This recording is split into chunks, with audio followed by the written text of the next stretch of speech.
Well, that's very odd.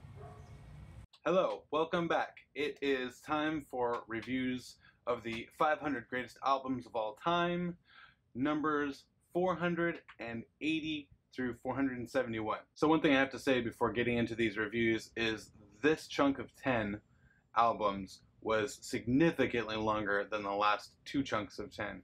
I think the last album collection clocked in around 8 hours, maybe 7 or 8 hours total. Because there's a few in the middle of this group of 10 that are quite lengthy, this album cycle is almost 14 hours long. So I put a lot of listening in. So I'm going to try and condense all of that music down into something bite-sized for this video. Let's get right to it. I'm going to try and make these a little snappier. Here we go. 480 is an album by a rap artist named Raekwon, who is a member of Wu-Tang Clan. Is it Wu-Tang Clan or is it the Wu-Tang Clan? This is called Only Built for Cuban Linx with an X.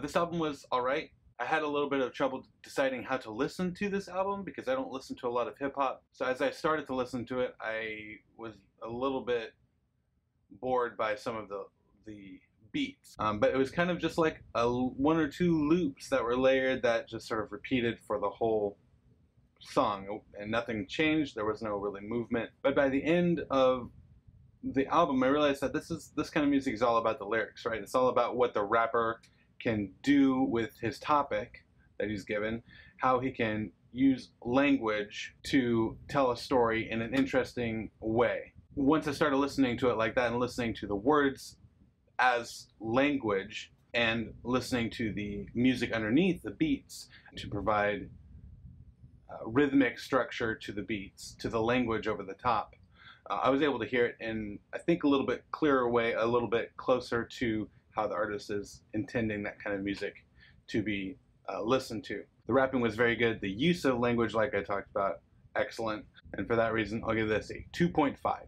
Number 479 is Maggot Brain by the band Funkadelic. I like funk music a lot, and so I was sort of looking forward to that, even though the cover is mildly terrifying. And I'm happy to say that I loved this album. It was a lot harder than I was expecting and more experimental. Like the first track is this 10-minute epic, like just guitar solo with some sound effects and stuff like that. Really cool, really well done, great musicianship. It's a really enjoyable listen. Just gonna actually listen to a lot of this together, and both of us really enjoyed it. A 3.5, almost flawless for me. Number 478 is the all-time greatest hits by Loretta Lynn. So I was not expecting to really walk away happy from this album, but so I was amazed when I listened to it, and I started getting really drawn into these songs, just little stories about life, living in the country, growing up, having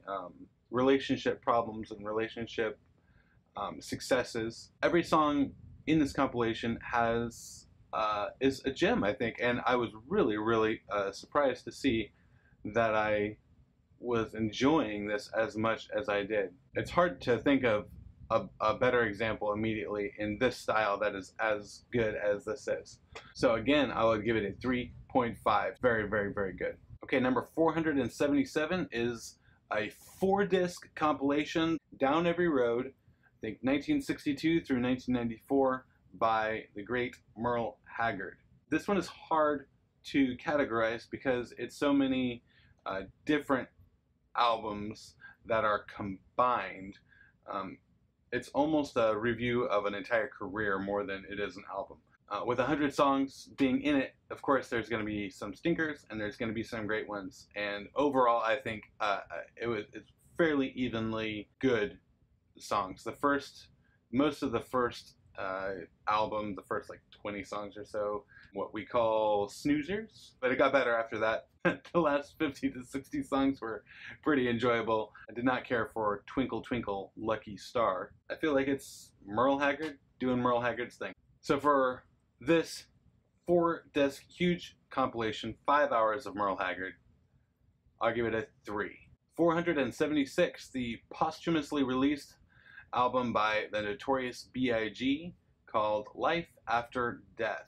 Right off the bat, this album grabbed hold of me and didn't let me go until the last shred of music dripped out of the speakers. Super dark, a lot of violence, a lot of sex, a lot of graphic imagery. The rapping is far above what I heard earlier and what I talked about earlier with Raekwon's album. In fact, almost everything about this album I think is a step above that other one. I did not care for two things in particular. One, there is a song early in the first disc that was uncomfortable to listen to, I would say. The second thing is that from time to time, the Notorious B.I.G. Sings, and it's really, really, really terrible. If he was just doing the singing, this would have been a 0. Let me put it to you that way. Fortunately, those singing bits are fairly short, and his rapping is extraordinary. I don't have an example here in front of me, but his ability to rhyme is pretty amazing. Some of the things that he puts together as a songwriter, as a lyricist myself.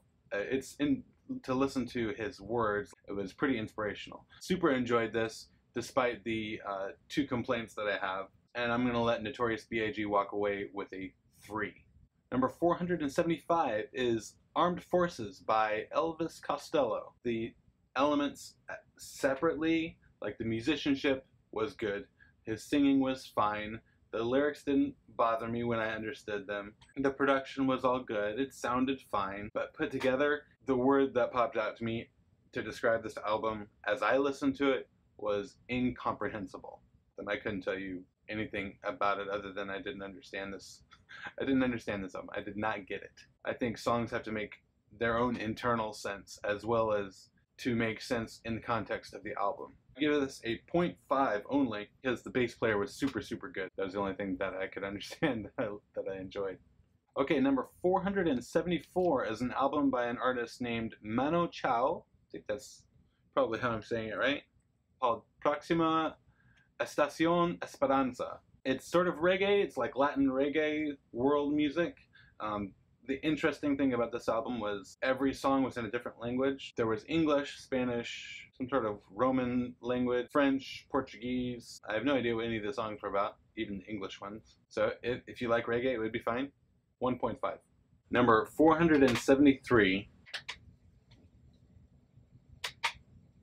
was the self-titled album by The Smiths. The Smiths, I have read, are one of the most influential bands in English history, or the main lyricist, the band leader, Morrissey, is supposedly this lyric icon. This album was terrible, and I hope I never hear it again, although I know I'm going to have to listen to The Smiths again somewhere in this group of 500 albums. I remember hating The Smiths before, although I can't remember the song that made me hate them, but I had forgotten about them, fortunately, until I heard this mess slog of an album. Terrible singing. The lyrics are depressing and pointless. The drums are over reverberated and obnoxious. I have nothing good to say about this album. It's a 0.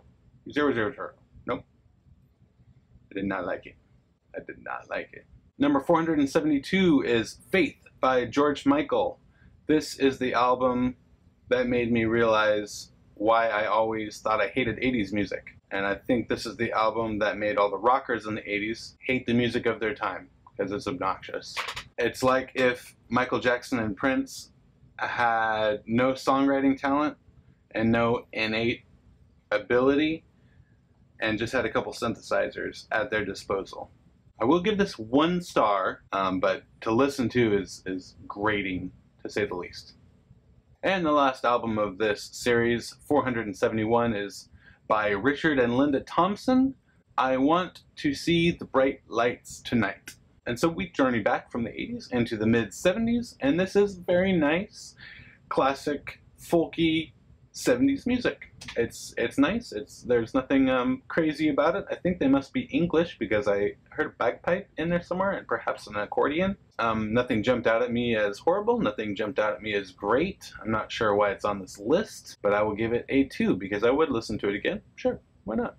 Okay, so that concludes this edition of short reviews. The big takeaways for me were how great Loretta Lynn is. I was surprised about that.